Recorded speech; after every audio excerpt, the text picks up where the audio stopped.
We did find out the Heisman Trophy finalists, which were announced during the Monday Night Football pregame show. To no real surprise, the finalists this year are Travis Hunter, Ashton Jeanty, Dillon Gabriel, and Cam Ward. So those are your 4 Heisman finalists. They will head to New York City, where we will find out who wins this year's Heisman. And when I saw those pop up on my screen last night, I couldn't help but think in any other year, Ashton Jeanty would run away with this award.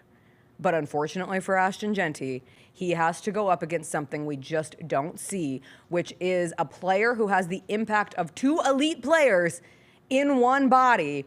And that is Travis Hunter, two-way player, racked up 15 total touchdowns, 4 interceptions, 31 tackles, 1 forced fumble, played over 150 snaps. And I've seen a lot of discourse on the Heisman race between Jeanty and Hunter, and it feels like you always have to remind people that the Heisman Award is not an MVP award. It is not the most valuable player for a team. It is the best player in college football. So yes, you take Ashton Jeanty off of Boise State, and what are they? Almost certainly not a college football playoff representative. But I would also argue if you take Travis Hunter off Colorado, while yes, they had a fringe Heisman contender in Shedeur Sanders, and they have a better receiving core, and they have a good defense, I don't think Colorado's 9-3 without Travis Hunter either. But it comes down to Travis Hunter being something we just don't see. That does not take away from Ashton Jeanty being 4th all-time in rushing yards. That does not take away from him having more rushing yards than 2 Heisman winners in Derrick Henry and Marcus Allen. You're just up against a unicorn in Travis Hunter. I'm glad that we don't have a quarterback winning the Heisman. That makes it fun. But there's going to be a lot of conversations on who this should go to. I still stand. It has to be Travis Hunter. Have you changed at all? No, it's still Travis Hunter. Yeah. Wait. Which way was I at first?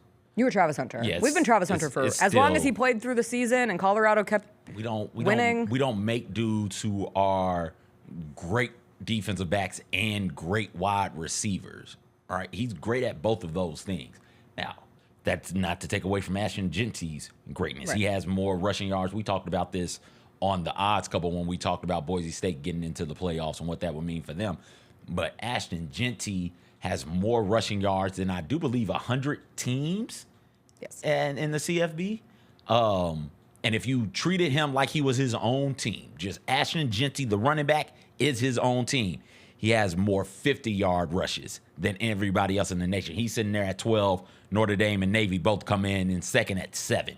He has more 40-yard rushes than anybody else in the nation. More 60-yard rushes than anybody else in the nation. I do believe more 30-yard rushes than anybody else in the nation. My point is that man is toting the tater better than anybody in the nation. And we don't see running backs like that come through here often. And when we do, they usually typically get the Heisman Trophy because it is such a special season that they're having.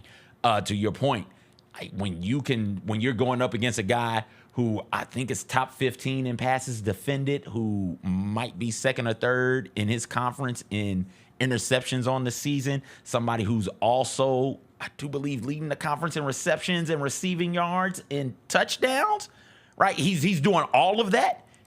While not being off of the field, he's playing both offense and defense. The only time he gets to rest is if there's a snap or a field goal, or not a snap, a punt or a field goal or a kickoff. Like, yo, that dude, if he's playing at an elite level, and Travis Hunter that's the Heisman winner to me. The Jessica Benson Show with CJ Hurt, live every weekday at 8 a.m.